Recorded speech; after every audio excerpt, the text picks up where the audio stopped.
was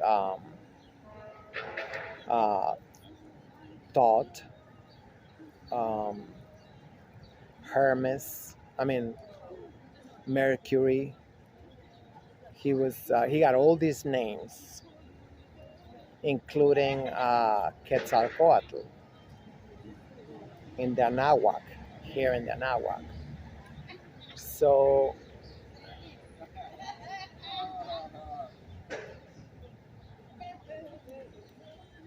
I'm not saying that is not true, but I just don't see that. I don't see that. I mean, I don't know much about Kemet. Well, compared to the average Joanne, whatever. I guess I know a lot, right? But I don't see it. I mean, I mean, it's like there was some of it, but as we know, actually, the lectures, especially the ones in the last 10 years of Professor James Small, of Professor Kava,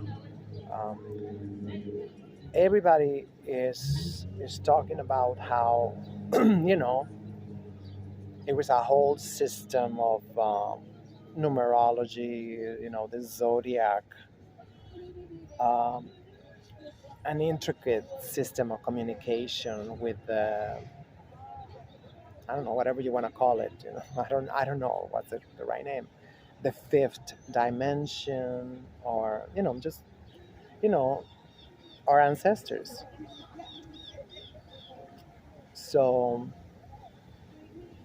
it was a very close relationship, and when they talk about that, automatically, I remember, you know, everything that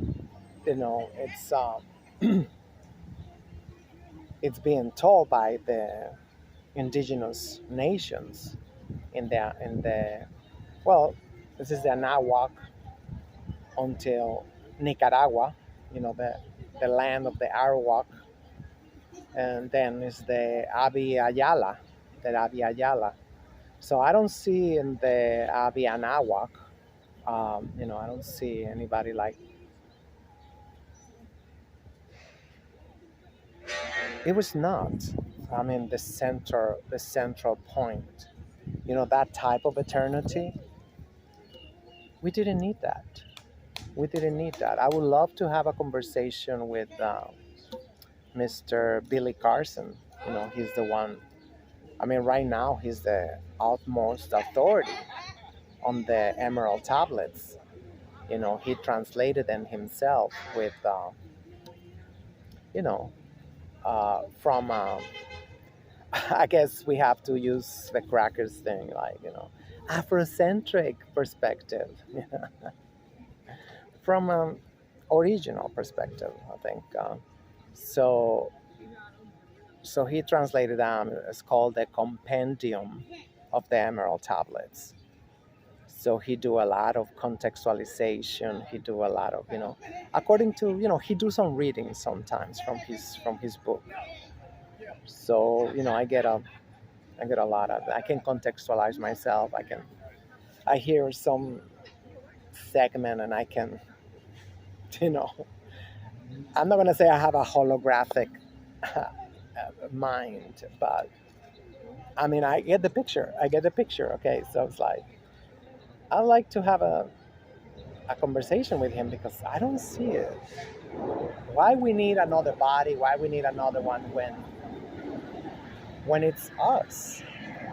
And I'm telling you, Professor James Small, um, Dr. Infundishi, Professor Kava, I mean, you name it, Dr. Jeffries, which they all have arrived individually, Professor James Browder, at that knowledge of eternity that is, men, women, and the product, you know, that was established from, you know, uh, Oser, Aset, and Heru, the Holy Trinity, right? The sacred family. And that, the Abrahamians, what they call it, Abraham religions, they, you know, decided that that was what they want least is what they desire the most is for, because they see us as their enemy. So they decide that we don't reproduce. So they wasn't gonna leave like, oh, here is the key of eternity, you know. So I was able to find, I didn't realize that until later. I was like, wow, it seemed like the same conclusions because, I mean, you can tell when they speak, they're feeling it, they're believing it's conviction without having to be like, oh, uh, they said there was no, I mean, these are not babies. This is you. And now they talk about because they are supported by epigenetics. Epigenetics is like, so we know that it's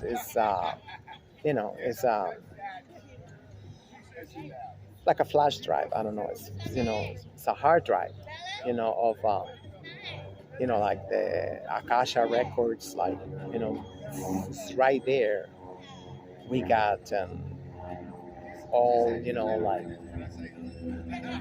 I mean, we know that what they call junk DNA is not junk DNA. These are actually books and books and books, of knowledge. The only way we get knowledge is by experiencing it. So this is why it would be stupid to, unless he was to reincarnate. I'm talking about thought. I'm talking about him reincarnating in animals and trees and plants. I don't know. I guess I should read more or listen more the audiobooks. There's a lot of audiobooks. So, but that make more sense because that's where the real knowledge it is. That's why the Medunetter said, it's like we have to we have to become we have to become animals, vegetables, and stuff like that, because that's where we become whole. We become whole. Everything is everything, right? And it's like, what to say, fractal. I understand fractal as being like each cell, whole, contain the whole, contain the whole. I don't know if you understand, but anyway. So I'm glad that I spoke about it because, especially, I was listening yesterday, I was listening this morning again, what he was saying about this character, Thought, Tehuti, Hermes, uh, Netzahualcoyotl. I mean, like, um, and him getting different bodies a different body every 100 years and stuff like that. I mean, like, I'm like, that is not, that have never been our main concern. I don't even think it been our concern, right? Like in India and other Eastern nations, you always hear about these babies from the moment they are being born. and they are telling you, my name is this, my name is that, I know this, I'm like whatever, and like, I'm this, and I'm from here, I'm like whatever. As a matter of fact, I have heard that in these countries, it is it is taught, it's teach it, teached, whatever, for the families to always, when the baby is even in the womb, who are you? Who are you? Who are you? The baby is born, and everybody in the family is asking, who are you? Who are you? Where are you coming from? Who are you? What do you want? What do you like? And these babies start talking sometimes very early because they want to tell you everything. I am this, I am that. And they start their life even as a baby, but they start the life from the moment from where they left off. From where they left off. It is not big deal. It is not big deal, but it had to be elicited. And in the West, it's like, uh-uh, no, no, no, no, no, no. I have had cousins, you know, then, you know, they are like, little babies, and they don't want to come out of the water. They like to swim. Nobody told them how to swim. They want to be in the water. They want to swim. They want to be in the bathtub all day. I and the baby cannot even talk, or something like that. It's just like, but instead of, you know, it was a whole setup system. I'm not gonna say it was perfect, but pretty close, very close, to the point that everybody was getting their chart, getting numerology readings, and like, okay, so these are your traits, blah blah blah. That's how they found your husband. That's how they found your wife. Not like Romeo and Juliet that, oh my God, I was like, no, no.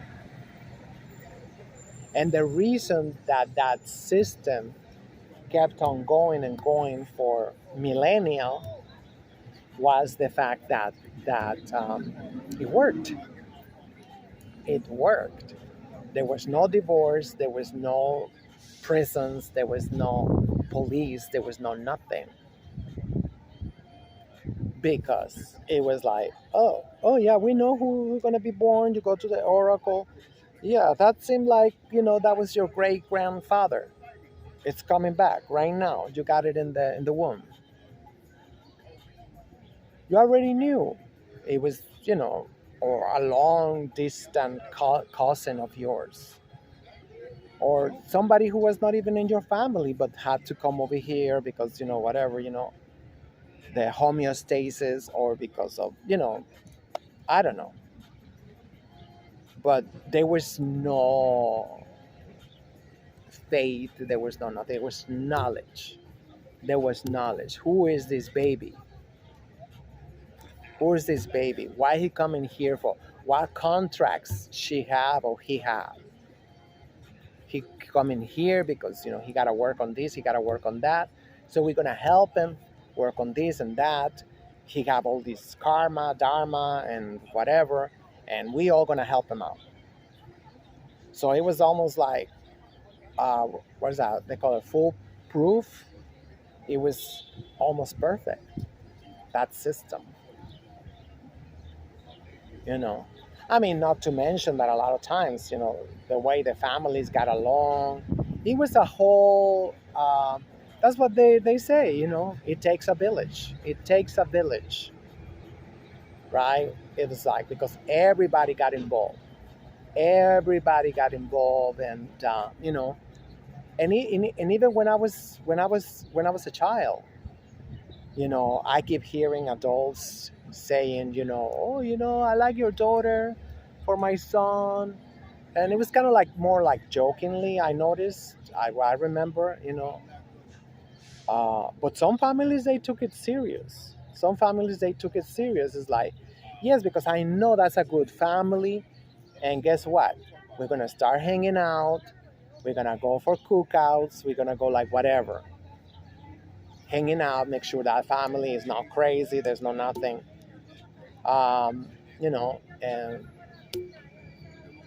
so it was common to have underage marriages just because of that, because you already had so much information on that soul, that spirit, that person. You already we already have information, like, oh, you come here with me for that, whatever. And you know was there corruption? Was there crooked people? Was there liars back then? I'm sure there was. But compared to today, the people, they don't even go dating.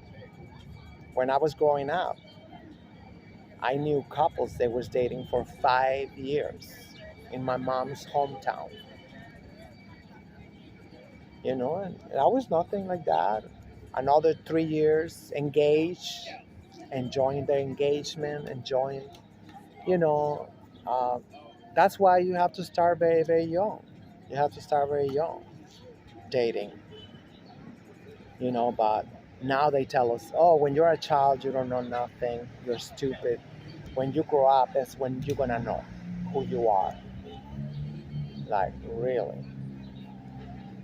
Okay, that's all I got for today.